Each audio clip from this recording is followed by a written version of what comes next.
afternoon. Oh, bigger group than usual. More the merrier. Thank you very much for being here. We'll give you some updated information, then we'll go from there. On this format of the presentation, I brought one of my own personal bias to the way we do this, for people who haven't noticed. I have an annoying personal habit that my children remind me of often, my staff too. They reminded me this morning.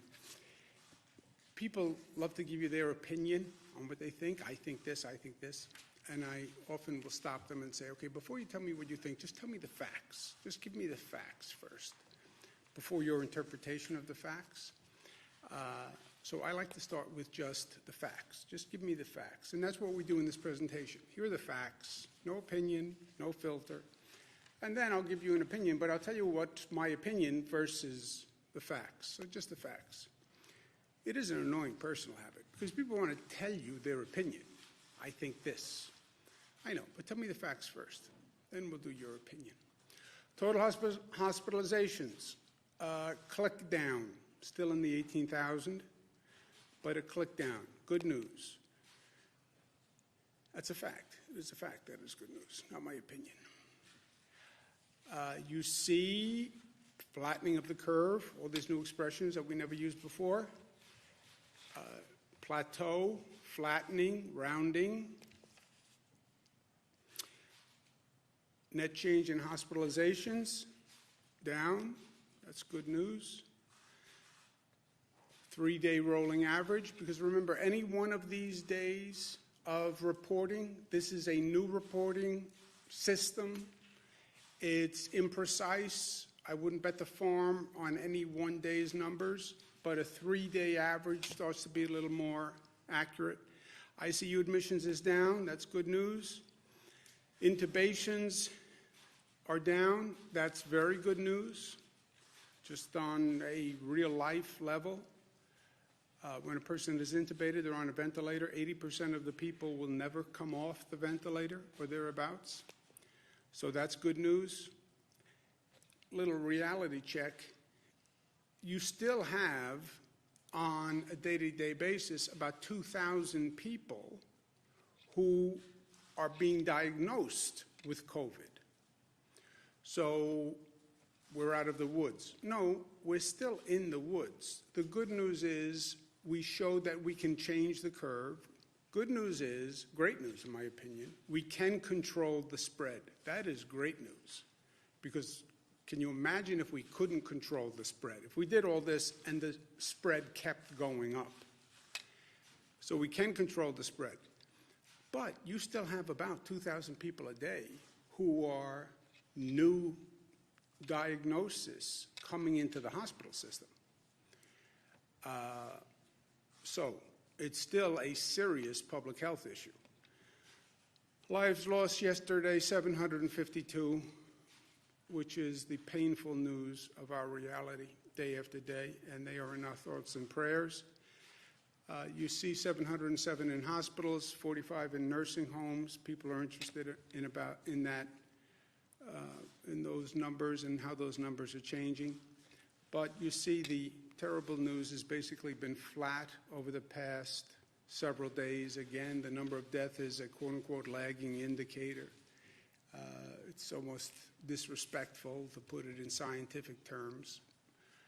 But these are people who were probably intubated, they were on a ventilator, and then again, a period of time on a ventilator normally has a bad outcome. The total losses, total number of deaths number, the CDC changed guidelines on how they want information reported. They want deaths, and then another category of probable deaths, which is a new category that's done by the local Department of Health or the coroner. So we're going to rationalize those new reporting requirements with local governments and get that information out as soon as we can. We're also, since we have a little bit of a period to take a breath, We're going to contact nursing homes and facilities to find out if there were other people who passed from COVID who were not necessarily in a hospital or in a nursing home, because there is a sense that there may be additional people who have passed away and they weren't included in the count because they weren't in a hospital, they weren't in a nursing home. So we'll be going through that. But basically, the healthcare situation has stabilized. The fears of overwhelming the healthcare system has not happened, thanks to the phenomenal work of our frontline workers, thanks to all the additional capacity that the hospital system created, over 50% additional capacity in 1 month. Just think of that. Thanks to the work that our federal government did, Army Corps of Engineers, providing the beds at Javits and Comfort. By the way, Javits, which is 2,500 bed capacity as the overflow valve, about 800 people have gone through Javits. So thank you very much. And that was a great service that was done by the federal government in a very short period of time. So we have that stabilized. People are still getting infected, but we have the infection spread down to a manageable number. We've accomplished that. People are restless. We have to talk about the reopening of the economy. How do we do this? We have to build a bridge from where we are to the reopening of the economy. Well, what does that look like? Let's say that where we're going, it's not a reopening in that we're going to open what was. We're going to a different place. And we should go to a different place. And we should go to a better place. If we don't learn the lessons from this situation, then all of this will have been in vain. We learned a lot if we're willing to open our eyes and open our ears. So we're going to a different place, which is a new normal. And we talk about the new normal. We've been talking about the new normal for years. We're going to have a new normal in public health. By the way we have a new normal in an environment, a new normal in economics, a new normal in civil rights, a new normal in social justice, right? This is the way of the world now. We're moving to a new place, more challenging place, but also potentially a better place. Well, when is this over? I say, personal opinion, it's over when we have a vaccine. It's over when people know I'm 100% safe and I don't have to worry about this. When does that happen? When we have a vaccine. When do we have a vaccine? 12 to 18 months. Who determines that? The federal government has to test the vaccine, FDA. It's a big gap, 12 to 18 months, yes. I say the sooner the better. Anything we can do to work with the federal government to get the vaccine done faster, we are all in. You want to use New York State as a laboratory? We are ready, willing, and able. Any way the New York State Department of Health can work with the FDA to reduce that testing period, we are all in and energized and creative and ambitious about it. So anything we can do to accelerate that vaccine, we will do. You need a place to test it in large numbers. Think of New York. But that's the ultimate end, right? We have a vaccine. Now we don't have to worry about this. By the way, we'll probably have to worry about the next public health risk at that time. So don't forget everything we learned. Besides the vaccine, there's a possibility that they develop a medical treatment. So we can't prevent you from getting the virus, but we have a new medical treatment. And if you get the virus, don't worry, it's no big deal. You go and you get this medical treatment. That's another way of having a natural end, right? And that's what convalescent plasma is all about, and the antibody testing to find people who had the antibody and then injecting the antibody into a person as a treatment method. Maybe the hydroxychloroquine works. Now, this has been a very politicized topic. I have done my best to stay 100 miles away from politics in all of this. Everybody wants to see hydroxychloroquine work. Everybody. Well, the president says he believes it works, but he's not a doctor. You're right. He says he believes it works, but he's not a doctor. Find out. Find out. And everyone hopes that it works. And anything New York can do to test it, we will. We are now testing hydroxychloroquine. There are a number of hospitals that are doing it. It's not a government decision. It's not a political decision. The medical doctor decides. And if a medical doctor decides it works, fine. We have an executive order that limits the prescription of hydroxychloroquine only because we don't have enough. And there was such a demand on it that people who needed it and were using it can't get it. So if the federal government sends us more, we will dispense more. It's a pure supply side issue. Or maybe they develop another drug that they figure out has an effect. That could happen between now and the vaccine, and we all pray that it does. But until you have the vaccine, until you have the medical treatment, what do? How are you building the bridge? Well, it's going to be a phased reopening, right? And during the phased reopening, the priority is make sure you do no harm and keep your eye on the public health issue. That is what is key in all of this. So it's going to be a calibration of reopening based on public health safety and that infection rate, because what we have done and the reducing of the infection rate is a pure function of what New Yorkers have done and what people across the country have done. When you relax that social distancing, you could very well see an increase in the infection rate. So it's all a calibration to the public health, but it's going to be a gradual increasing of economic activity in calibration with the public health standards. The single best tool to doing this gauging, right, is large-scale testing. Test, trace, and isolate. This is what everybody's talking about. What does this mean? It means you test, you find a positive, you trace back who they were with, where they were, test those people, and you isolate the people who are positive. It's inarguable. It's just very, very hard to do. And it opens this new world of testing. And this new world of testing is a new world to all of us, by the way.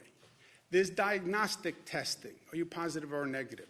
There's then testing for antibodies. Were you exposed? If I find out that you were already exposed and you had the virus, now you can go back to work because you had the virus, you have antibodies. Antibody testing, once you have the antibodies, you can help develop convalescent plasma where they can take your blood, take those antibodies, use it as treatment.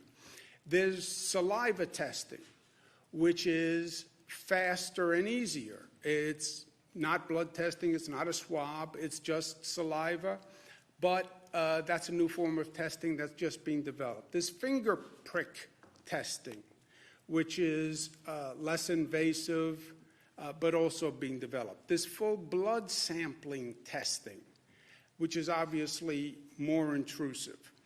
But to do the testing, you need testing equipment. You need swabs, you need vials, and you need all of these things at a capacity that does not now exist. Where do you do the testing? We've been doing testing in hospitals. Frankly, that's not a great place to do testing. You don't want people walking into a hospital emergency room who may be positive for COVID.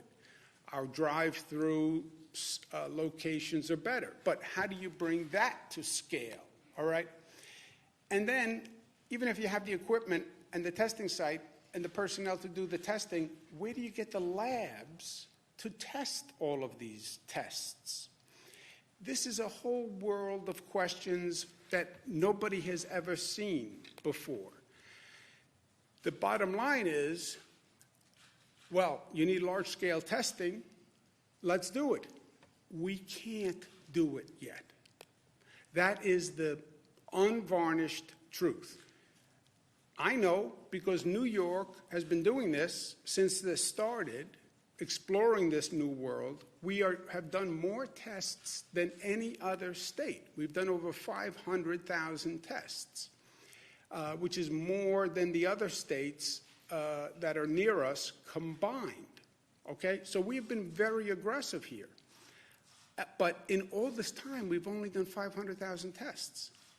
Now, that's a large number of tests, yes, but this is over 1 month period. And even 500,000 tests. You're talking about a state with 19 million people, right? So you get a sense of the scale of what we have to do here. We cannot do it without federal support. And I've been saying this for days. If you have a state that has a lower need, yes, they may be able to do it.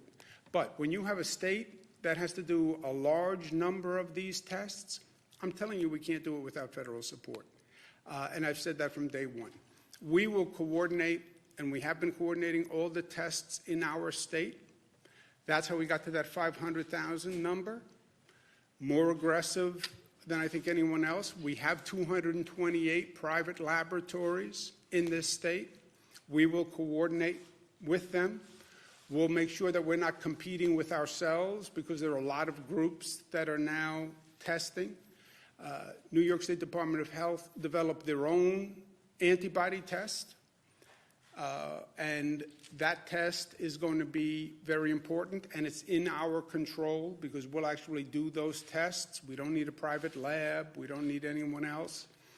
With those tests, it will go to about 2,000 per day capacity, and that is a finger prick test, so it's not terribly invasive. Even I can endure the pain of that one. We've asked the FDA to approve a state test that could get us to 100,000 people per day. To give you an idea, that's then 500,000 a week if you don't work the weekends, and I don't know if you do, and I don't want to raise something I don't know about, but 500,000 a week, we've only done 500,000 to date, right? So you get a sense of how powerful that would be if the FDA approves that. We're going to prioritize the antibody testing for first responders and essential workers, and this is important. We've all been saying thank you to the healthcare workers, and that's nice. But I've been talking to George Gresham through this. He's the head of 1199, which represents many healthcare workers. His point has always been the gratitude is appreciated, but we need support. The healthcare workers need support. They need the PPE equipment, and they need the tests to make sure they're not getting infected, or if they are infected, what is their status? And he's been exactly right. More than thank you, actions more than words, right? Nurses, the same thing, NISNA. They've been doing phenomenal work. They need support. They need the equipment. They need time off. They need to recuperate. And the first responders, the NYPD. Pat Lynch, who represents the NYPD, has said to me from day one, my guys need support, guys being gender neutral. They're out there every day. They live in the downstate area, and they work in the downstate area. Many live in Nassau, Suffolk, Westchester, Rockland, Orange, and they're working in New York City. They need not only PPE equipment, et cetera, they need testing. They need to know if they've been infected for themselves, and also they could wind up being spreaders if we don't know. Pat Lynch and the NYPD have been extraordinary here. Okay, make them a priority for the testing that we can do and we can control, and that's the antibody testing, and we will. So the more testing, the more open the economy. But there's not enough national capacity to do this. I've been speaking to governors across the country. Every governor is now in the same situation. I was speaking with Governor Pritzker of Illinois. He has some companies that do this testing in the state, but everyone is in the same position. And we have to be clear on this who does what between the federal government and the state government. The states cannot develop national testing. There's no simple answer to it. It's basically controlled by private sector companies who have been doing it at a reduced volume because that was the world. You didn't need such a high level of tests. So the private sector companies only developed to the capacity that the market demanded. This is an entirely new market. And then when you talk to the private sector companies, which I have, they'll say, I can't increase my volume. I can't get enough swabs. I can't get enough vials. I don't have enough machinery to manufacture it or test it. They need chemical agents that are part of the test. Many of these chemical agents aren't even manufactured in the United States, so there's an international supply chain. All this to say, it is very hard to bring this to scale quickly, and we need the federal government to be part of this. Testing capacity, to me, is like what ventilators were over the past month. All of a sudden, because of this virus and the respiratory attack, we need massive numbers of ventilators. I never heard about ventilators before this. I now know more than I ever wanted to know about ventilators. But it came out of the blue. They're very hard to manufacture. There's a whole supply chain. They're a sophisticated piece of equipment, and it's very hard to get them manufactured quickly. No one is to blame on ventilators. No one is to blame on testing. I know we're in a political world. Well, who's to blame? Who's to blame? Sometimes there's nobody to blame, you know. On this testing situation, there's nobody to blame. Just how do we now do it? How do you now scale this up and scale it up quickly? Because we want to phase the reopening as fast as we can between now and a medical treatment and a vaccine, right? That's what we're doing. I do know this. Let's learn the lesson of ventilators. The answer on testing is not what happened on ventilators, which is 50 states competing against each other to buy testing capacity from these private sector companies, and the federal government, which is also buying testing capacity, competing against the 50 states. That is not learning the lesson of what we did before. So, partnership with the federal government, 100%. But we need that partnership to do this. Once you test, then you have to trace the contacts. So we test Bernadette. Bernadette turns up positive. Okay.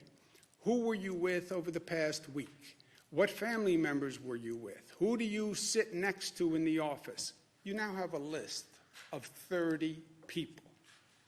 If it's Bernadette, even more, because she's highly social, has a lot of friends. Now, somebody's got to run down that list of 30 people from one positive.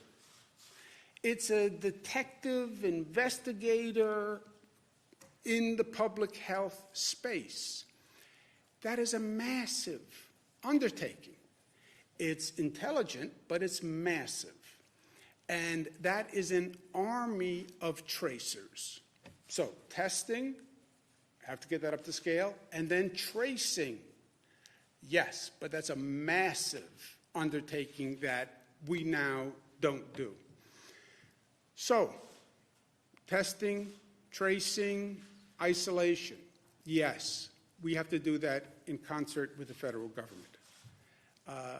Again, no one's done it before. No one has done it to this volume. And second, for the states to do this role of reopening, we need funding. And the past federal legislation has not provided it. It's that simple. They funded many good causes, hospitals, small businesses, etc. Yeah, but you now want the state governments to do all this work. Do this, do this, do this, do this. Okay, I'll do everything I can. I need your help with the things I can't.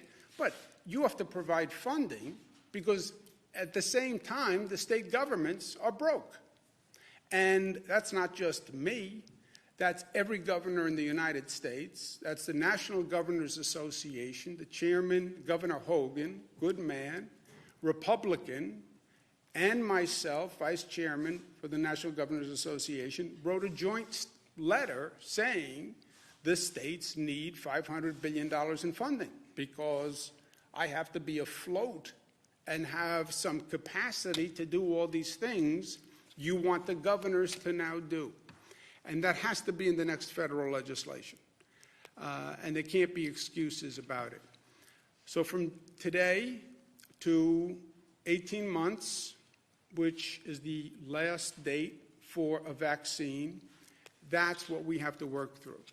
First rule, do no harm. This is a public health crisis. We're still in the woods, and just because that number has plateaued doesn't mean it's any time to relax what we're doing. So do no harm, don't go backwards. Hope we find a medical treatment between now and 18 months. In the meantime, testing, tracing, trying to get that up to scale, which is going to be the equivalent of trying to get Apollo 13 back to Earth, 220,000 miles, 50 years ago. It is a very difficult task. It can't be done perfectly, I can tell you that right now, but we can do better than we're doing. And in the meantime, a phased reopening of the economy as educated by testing, tracing. Now, one other point on the phased reopening. What does that mean? And how do we phase this reopening until we get to a medical treatment or a vaccine? This is what we're thinking about. We need clarity on what the federal government is going to do and what the state governments are going to do. I heard the president last night. The states, it's up to the states, basically. Great, I get it. And the states can do the do no harm. It is their job to do the public health monitoring. The states can also do the phased reopening plan. We cannot do, the states that have a large problem, cannot do the testing and tracing without federal assistance. And that's important. On the reopening, we can do, and we have a blueprint for the reopening. Again, as guided by testing, tracing. But there are two factors really on the reopening. How essential is the business, service, or product or function? The more essential a business, service, or product, the more urgent the need to immediately get them back online or as soon as possible. So, how essential is what the business does? And then second, what is the risk of infection spread of that business? Some businesses can say, I can open tomorrow. In my business, I'll have all sorts of precautions. People will not be less than 6 feet apart, period.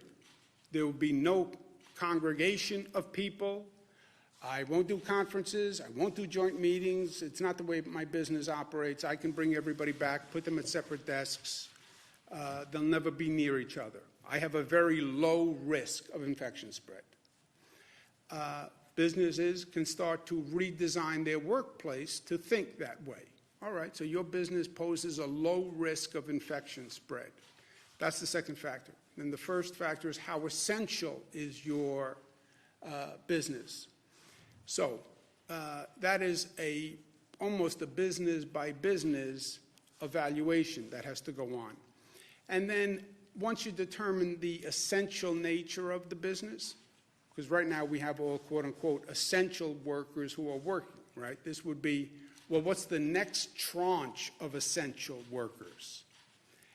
And how high or low is the possibility of infection spread if that business becomes operational? And then you basically have a matrix where the lower risk of infection spread and the higher nature of essential services are the businesses that you would start prioritizing, right?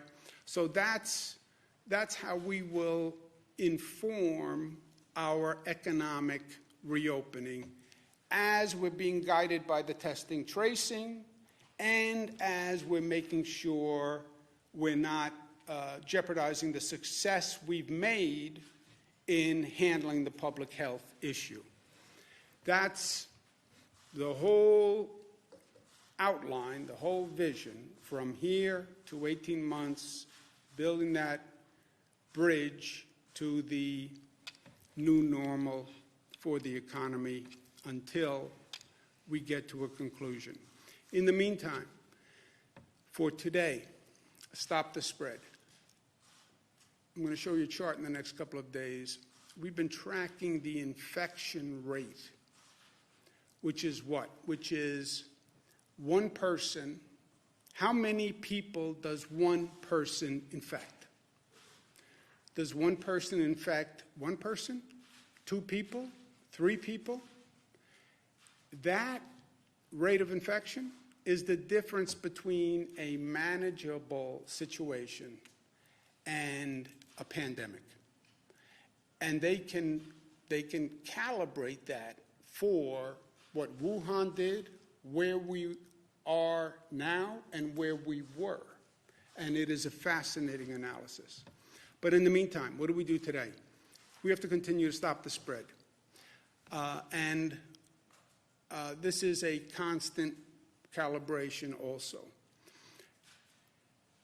I'm going to issue an executive order that says all people in public must have a mask or nose covering, mouth and nose covering, and they must wear it in a situation where you cannot or are not maintaining social distancing. Meaning what? Meaning the same thing we've been saying from day one. If you're going to be in public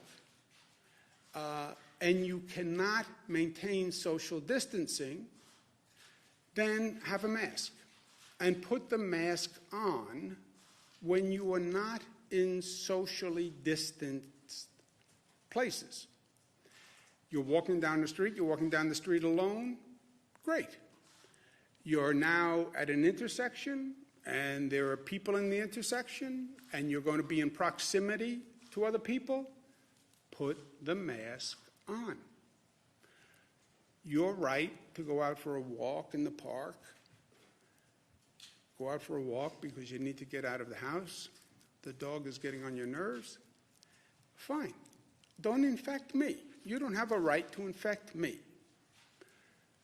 If you are going to be in a situation in public where you may come into contact with other people in a situation that is not socially distanced, you must have a mask or a cloth covering nose and mouth. That is by executive order. So if you're going to get on public transit, you're going to get on a bus, you're going to get on a subway, you're going to stand on a subway platform, you're going to walk in a neighborhood that is busy, you're going to be on a sidewalk, you're going to pass other people on a sidewalk, you're not going to be able to maintain social distancing, you must wear a mask. Or cloth, or an attractive bandana, or a color-coordinated bandana, cloth, but you have to wear it in those situations. We'll give people 3-day notice to allow compliance, just on the off chance that somebody doesn't have a cloth covering or a mask, and we'll go from there. On the ventilators, we've stabilized our healthcare situation. New York had one of the earlier curves. There are other places in this country are now seeing increases in the death rate, and they're seeing stress on their healthcare system. I will never forget the generosity that people across this country showed to our state. And I said at that time, New Yorkers are generous and they are grateful and gracious, and when you need help, we will be there for you. And we will be. State of Michigan is going through an issue right now. State of Maryland is going through an issue. We're stabilized. We're going to send 100 ventilators to Michigan and 50 to the state of Maryland. Last point, personal opinion, build the bridge. We built a bridge. And I learned a lot by building that bridge. And it's a lesson that has informed me, and a lesson that I think should inform people who are hearing about us needing to build this bridge. There was a bridge across the Hudson River called the Tappan Zee Bridge. It was in very bad shape, had been in very bad shape for 20 years. For 20 years, everybody talked about we're going to replace the Tappan Zee Bridge. Nobody did. Tappan Zee Bridge was in such bad shape that there were actual holes in the roadway that they would put these large metal plates over. And when you were driving across the Tappan Zee, you go over one of these metal plates, and the plate would bounce a little bit. And you could actually see glimmers of light that would come through the hole and the metal plate. Traumatized 2 generations of drivers, me included. And government kept saying, yeah, we have to replace this bridge, we have to replace the bridge. Never did. I become governor, I say, we have to replace the bridge. A whole raft of bureaucrats say to me, I mean that in a nice way, you know what, it's too risky a venture. It goes across the Hudson River. The Hudson River is an environmentally sensitive place. You try to build a bridge in the Hudson River, you have to put down piles, you have to do all that construction. It's going to annoy environmental concerns. It's going to be very expensive. It's a very high-risk, difficult project. And they cautioned me not to do it. And by the way, for 20 years, nobody had done it. I said, yeah, but then you don't build the bridge. I understand the risk. I understand you could get blamed. I understand something could happen. I understand whatever you do in life, people are going to have 57 different opinions, and it's never going to be perfect. And yes, they can always write stories. This one criticized this one criticized this, and we love negative in society for some reason. But then you don't get anything done. Long story short, we built the bridge on time, on budget. It's beautiful. We did go through all the heartburn of going through a construction project in the public domain. Yes, many people criticized. We picked blue, they wanted green. We did this, they wanted that. That's the nature of people. But we did it. We did it. And it is a beautiful symbol for me. And for anyone who sees it, don't tell me that we can't do it. Don't tell me we can't do it. Because I know that we can do it. Because we did do it. And we did it very well. Have we dealt with a situation like this? No. Can we build a bridge that takes us from today to 18 months? Yes. Yes. Because we are bridge builders. That's what we do. We build bridges. Sometimes literally, sometimes symbolically, sometimes metaphorically. But we build bridges. The bridges can be a bridge, can be an airport, it can be a new civil rights legislation, it can be new labor rights legislation, new minimum wage legislation, but we build bridges. That's what we do in New York, and we're going to do this. Questions? Governor, on the mask issue, now, so this will be any public space where there is congestion. We're talking busy streets, stores. We're just trying to get clarity on what this means. Any situation in public where you cannot maintain social distancing. 6 feet? Is that what we're talking here? 6 feet. If you can't maintain that social distancing because you're going to a congested area, or it's a situation where you can't maintain social distancing. You cannot maintain social distancing on public transit. You can't.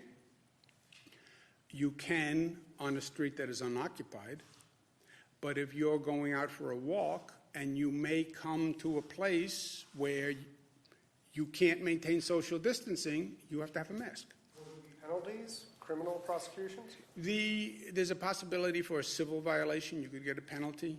You know, you jaywalk, theoretically, you get a penalty. Local governments would enforce it. I don't want to go to a penalty yet. I don't think we haven't seen flagrant noncompliance. So there won't be a penalty, but it is an executive order. I'm directing, if people don't follow it, we could do a civil penalty. You're not going to go to jail for not wearing your mask, but if we get there. But for now, no, there's no civil penalty, but local government should start to enforce it, and they should come up and say, you know, Jesse, you're supposed to be wearing a mask. And by the way, people will enforce it. They'll say to you, if they're standing next to you on a street corner, where's your mask, buddy? In a nice New York kind of way. Is it in the public interest in the public health for New York to release the number of COVID cases and fatalities at individual nursing homes? Two interests? Is it in the public interest? I know. Two interests. One interest is release as much data as possible. We will release as much data as possible on people who have died in nursing homes. Second interest is respect and legal rights to privacy.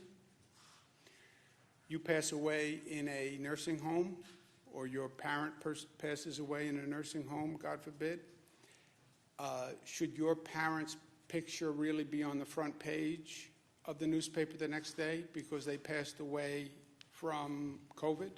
Did that mean their privacy should be violated? And I should release their name so that they could be on the news that night?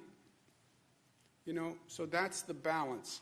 I've said to them, err on the side of more disclosure, and that's what they've been doing, and that's what they're going to continue to do. But don't discount a person's right to privacy about the death of a loved one and your right to publicize that death because you want to. So it's a balance. Just remember. I was talking about names, like Okay. names, and I think people were talking about just counts. I got it. Governor, No, people are. Maybe you're not, but people are. so on this executive order, Mayor de Blasio, what kind of coordination do you have with the city? Because Mayor de Blasio said today, if you go into a grocery store, you have to wear a mask. That's his new order. But did you talk to him at all? And also, going back to my question yesterday with those homegrown tests, you're talking about you need federal assistance in order to up capacity and capability. But if the city's already trying to do that as well, how much are you working with those city partners? Yeah, Melissa can talk about the overall coordination. We have 400 local government officials in this state. This is a statewide order.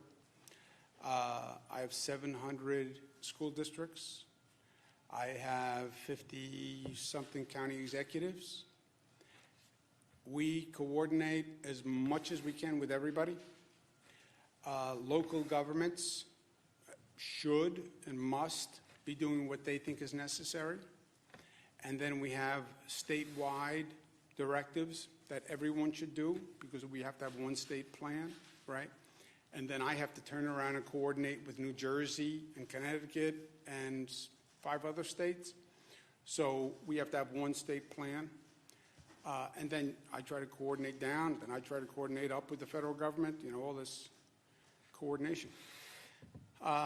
So you do the best you can, but when you have a statewide situation, which is what this is, you have to have rules that are statewide, and we try to coordinate with everyone. They can have their own rules, they just can't conflict with a statewide rule. That's the balance, that's the law. So they can do anything they want, just they can't conflict. There will be times when they take a local action, which happens usually also. They take a local action, the state then takes an action, the state action overrides the local action, whether it was plastic bags or whatever, you know. A lot of times we get into situations where you have a lot of local laws, different local laws, and then the state takes an action which overrides the local laws. That's not just in this situation. This is just a more condensed version of it. So I don't know all the local laws that are out there on masks, to tell you the truth. And as long as they don't conflict, great. But if there's a conflict, the state law governs. So Bernadette, I could just to follow up on that. So The details here are obviously important. What the mayor announced yesterday was that he's going to be moving to the new testing system, that they're going to be acquiring testing systems. What he's talking about is the swabs and the vials that they go in. What the governor is talking about is testing capacity. We've been limited by the testing capacity in the labs. So there's two parts to that. There's the swabs that you use to actually get the sample, and then you send it to the lab. And you are constrained by the testing capacity in the lab. So what the governor's talking about is increasing the capacities in the lab, and we are working hand in glove with the city on that and all of our local governments. On the masks, yes, I've been speaking to the city. We're fully supportive of what they said this morning in grocery stores, and we discussed it, and this was the next logical step, was to build on top of that. So, maybe just so you understand testing and how complex this is. The first issue is you can't bring it to scale, but forget that. Before you even get there, you can't get enough equipment, testing equipment, swabs, vials, literally the material that you need. When you talk to a private sector company, this is all done by private sector companies. When you talk to them about how do you triple capacity, they'll say, I can't get the swabs. I can't get the vials. I can't get the physical equipment. That's one step. They'll then say, I can't get the testing agents, the chemicals that they need to do the actual testing. They'll then say, I don't have the machines that can do the testing. So you have that whole supply chain. On top of it, you have people contracting for tests, all the states, the federal government, local governments, cities, counties, towns, all across the country. You then have private companies that are trying to buy tests. Why? Because I have my workers coming in, and I want to test my workers. I'm an essential service. I'm a food manufacturer. I have 200 employees. They're going out to buy tests to test their 200 employees. All of this volume is descending on these private sector testing companies that never anticipated this tremendous volume. So you're one of these testing companies, they're getting called from everybody. Private companies, local government, states, federal government, I need more, I need more, I need more. So you have this whole, it's just a complicated, chaotic, it is what ventilators was, probably even worse. Now, can the federal government do this? No. Can the state government do it? No. Can anyone do it? No. But we have to do the best we can to try to figure out how do you get the supply chain up, where do the chemicals come from, what countries do they come from, and that has to happen with the federal government. The state has shut down at least one state park in Rockland County at the request of local officials there. Why was that done, and do you anticipate closing down more state parks across the state? I don't know why the park was closed down. Does anybody know? Yeah. Melissa? There were complaints from some local elected officials, I believe, in Rockland County, and so the Parks Department evaluated the situation, and they decided to err on the side of caution, and so they've temporarily closed the park. Our goal is to leave the state parks open because, as the governor said, we do want green space where people can go and get fresh air and exercise safely while they're able to social distance. So we're going to evaluate that situation and make a determination for the long term, but for the short term, it is closed. Your incidental now outpaces far way too many other states. Can you please comment on whether or not you think that the state should have closed down sooner, and if you believe closing down the state sooner would have saved more lives in New York? Yeah, look, we can go back and do a retrospective sometime when this is over. As I said, I don't like to do Monday morning quarterback when you're at halftime, because you're at halftime. So it's not really, I don't know how this turns out. I don't know how it turns out for New York. I don't know how it turns out for the nation.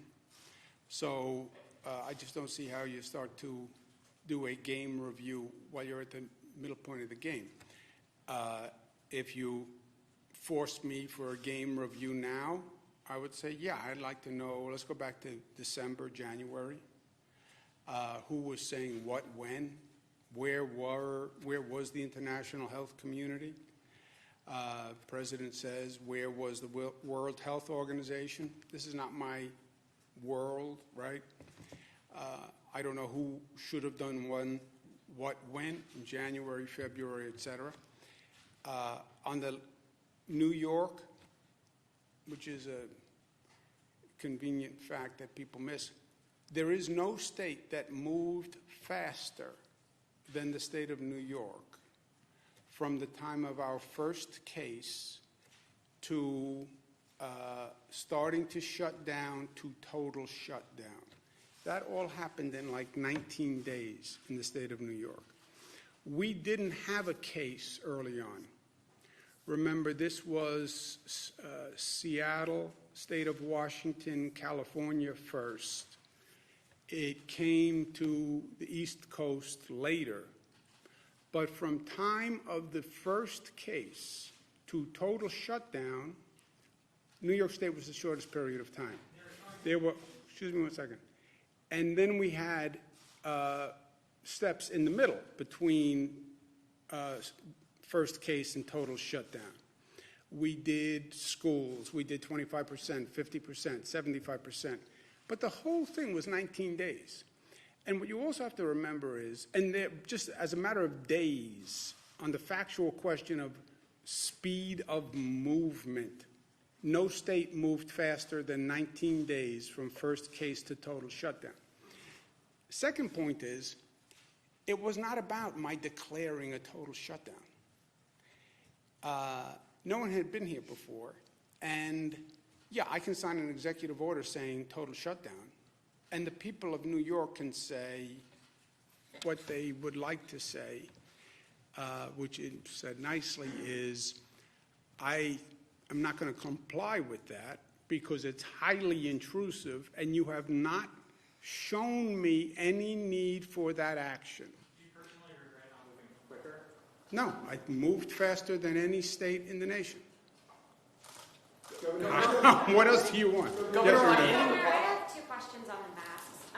There's video out of Philadelphia of 10 officers pulling a man off of a train who was not wearing a mask when he was told to put one on or get off. Obviously, in New York, public transit is big. If that happens, if people refuse to get off the trains, what will happen to them? Yeah, we're not there yet. There is no civil penalty yet. There is no mandatory eviction from a public transit yet. Step one is, talking before, the way I govern is I try to lay out the facts to New Yorkers and then say, this is what I propose given the facts, right? Started by saying, here are the facts. It's not my opinion. It's just here are the facts. Then I'll offer my opinion, and you can throw it out the window, throw it in the garbage pail. Then I'll say, this is what I propose based on the facts. Our success here has been the very high compliance rate with a very aggressive policy that came out of the blue. I mean, just think what you're asking people to do. Stay home and don't go outside. Why would you ever believe New Yorkers would comply with that? I think we were very effective at laying out the facts and explaining why. They're staying home, not because I'm giving them a ticket or because I'm saying you'll go to jail. They're staying home because they say, I heard you, and it makes sense to me, and I'm doing it because it makes sense to me.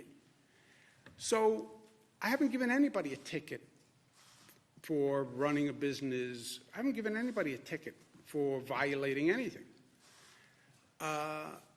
It's because they understood the facts. Where I am now, I'm saying, here are the facts. Stopping the spread is everything. How can you not wear a mask when you're going to come close to a person?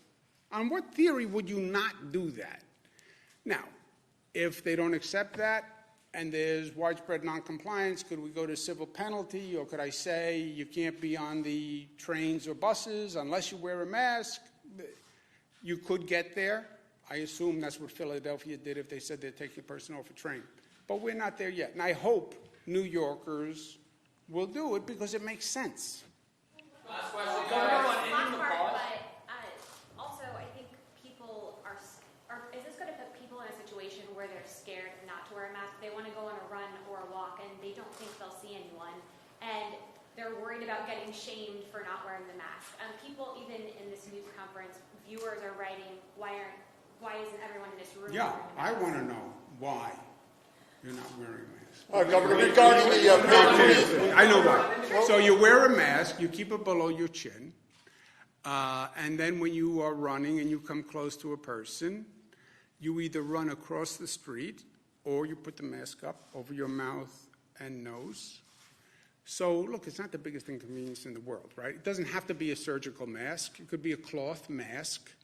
Have it with you, and if you're walk in the woods and you don't see anyone, great. If you're in the walk in the woods and here comes John Campbell, and because that's what he does a lot is walk in the woods, and you happen to run into him, then you have to put up your mask because here comes John Campbell. It's not that when you think about, look, you get everybody's working so hard to spread the disease. The harm done if someone gets the disease, the number of people impacted, the healthcare workers, wear the mask. What's the big deal? It can be a mask, it can be a cloth, it can be a bandana, you can make it colorful, you can have a design, make it advertising. What's the big deal, right? Risk reward is life. The pay freeze for that hits about 80,000 union workers. I think there's 500 to 600 docks workers who have now been infected. That's the prison system, that's parole. Some of them are nurses in state hospitals. So you have now a group of state senators led by Tom O'Mara is asking that you unfreeze that 2% so they can see that tiny amount in their paychecks. Would that break the bank? Yeah, Joe, it would break the bank. You know how you know? The bank is broken. That's how you know. And the state is broke. And there's a lot of good things I would like to do for a lot of good people that we cannot do until we have some financial stability.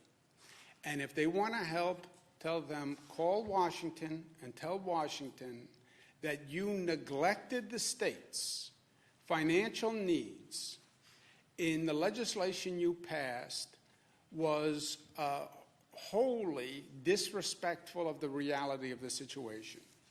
And you know that state governments are insolvent. You know they had to freeze pay increases. You know they had to take all sorts of drastic measures. They couldn't fund education the way they wanted to. Provide financial assistance to state governments so they can do their work. I have to go to work. Say to someone. How does school fit in on ending the pause or winding down the pause? That's one of the main systems, right? We have these states working together. What they need to coordinate are the systems. You need transportation, you need economics, school system. They all go together, or none of the gears can turn unless all the gears turn. Remember? Why are